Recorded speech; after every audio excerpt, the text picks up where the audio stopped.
madaxweynaha dowladda Turkiga Rajab Tayyip Erdogan ayaa ka digay shirqoollo iyo dabinno uu sheegay in la doonayo Turkiga in loogu soo jiido dagaalka ka soconaya gobolka. Erdogan waxa uu sheegay in mudnaanta ugu weyn ee dalkiisa in xilligan ay tahay Turkiga inuu ka fogaado colaadda ka socota gobolka Bariga Dhexe. Waxaana uu xusay xukuumadda Ankara in si taxadar badan ay uga hortagayso shirqoollada, dabinnada iyo kicinta la doonayo Turkiga in la geliyo dagaalka. madaxweyne Erdogan wuxuu hadalkan u jeediyay kadib markii khudbad uu ka jeediyay xaflad afur ahayd oo ka dhacday magaalada Istanbul ee dalka Turkiga maalintii shalay oo Jimco ahayd. waxaana uu sheegay dowladda Turkiga inay qaadanayso dhammaan tallaabooyinka lagama maarmaanka ah si ay uga hortagto khatar kasta oo ku xadgudbi karaysa hawada dalka Turkiga. Erdogan waxa uu sheegay shacabka Turkiga inuu ugu baaqayo in ay si weyn kaga feejignaadaan kicinta qowmiyadeed iyo mid diimeedba ee la buunbuuninayo waqti xaadirkan, taasoo uu sheegay inay ku soo beegmayso xilli weerar ka dhana dowladda Iiraan ay dhacayaan. waxaana uu yidhi dagaalkaas oo aan annaga inoo dhexayn ma ahan inaan ku talax tagno. wasaaradda gaashaandhigga ee dowladda Turkiga ayaa maalintii shalay oo Jimcadeed waxay sheegtay in nidaamka difaaca hawada ee dalalka gaashaanbuurta NATO ee yaala biyaha bari ee Mediterranean-ka inay soo rideen gantaalo balaastiga oo laga soo tuuray dhanka iyo dowladda Iiraan kadib markii hawada Turkiga ay soo galeen. waana markii saddexaad oo tan iyo markii xiisadda ay bilaabatay Turkiga uu ku dhawaaqo in difaacyada gaashaanbuurta NATO ay soo rideen gantaalo balaastiga. sidoo kalena saraakiil ka tirsan ciidanka dowladda Turkiga ayaa sheegay in mowqifka Turkiga uu isbedeli karaya markasta haddii dowladda Iiraan mar kale ay weerar ku qaado dhulka Turkiga. dowladaha Carabta ayaa si weyn waxay kaga soo horjeedaan inay ku milmaan dagaalka ama ugu yaraan in lagu sii jiido, waxaana ay taagan yihiin waqti xaadirkan dagaalka u dhexeeya Iiraan iyo Israa'iil wuxuu saameyn karayaa dowladaha gobolka. sidaa daraaddeed waa inaan ka feejignaanaha. dhinaca kalena xogayaha guud ee Xisbullah Naciim Qaasim ayaa xalay waxa uu sheegay ururkiisa inuu diyaariyay dagaal dheer islamarkaana cadowga uu la kulmi doono yaab iyo lama filaan dhanka goobaha dagaalka ah.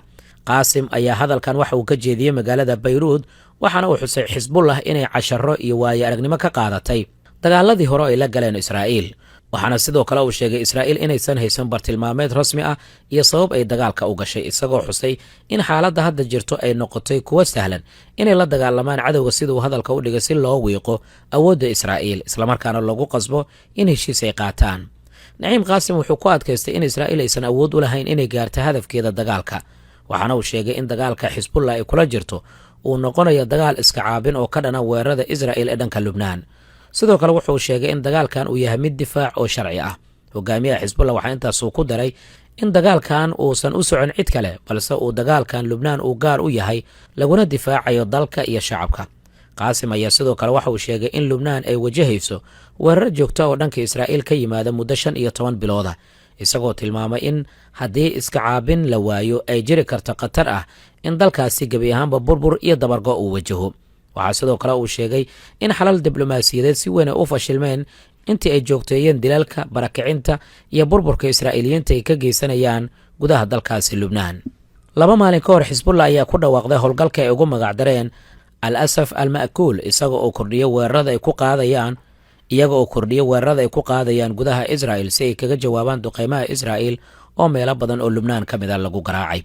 tani 2 bisha Maarso Xisbullah ayaa bilaabay inay weerar ay ka fuliyaan goobo militari oo Israa'iil ay leedahay, iyagoo sheegay in weeraradaas ay jawaab u yihiin duqeymaha isdaba jooga ah. dhinaca kalena Israa'iil ayaa sii waday duqeyn xoogan oo ay ka fulinaysa xaafadda Daaxiya oo koonfurta magaalada Bayruud ah iyo sidoo kale koonfurta iyo bariga dalkaasi Lubnaan, iyadoo 3 bisha Maarso bilowday inay ciidamadeeda u dirto dhanka dhulka.